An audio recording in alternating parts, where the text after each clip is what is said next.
శ్రీరామ జయ రామ జయ జయ రామ. శ్రీ చాగంటివారి శ్రీమద్ రామాయణ ప్రవచనము, బాలకాండ, సీతారామ కళ్యాణము. ఇక్ష్వాకు వంశవృక్షము. ఇక్ష్వాకు వంశములో మొదటివాడు స్వయంభూ బ్రహ్మ, తరువాత మరీచి, కశ్యపుడు, వివస్వంతుడు, వైవస్వత మనువు. ఇక్ష్వాకువు మొట్టమొదటి అయోధ్యాపతి. తర్వాత కుక్షి, వికుక్షువు, బాణుడు, అనరణ్యుడు, పృథువు, త్రిశంకుడు, దుందుమారుడు, యవనాశ్వుడు, మాంధాత, సునంది. సునందికి ఇద్దరు కుమారులు, ప్రసేనజిత్తు, ద్రౌసంది.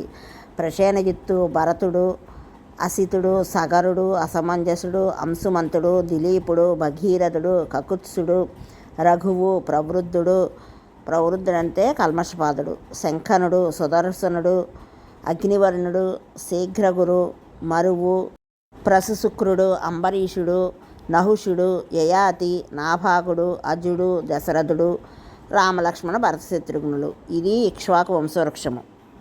రామజయం శ్రీరామజయం.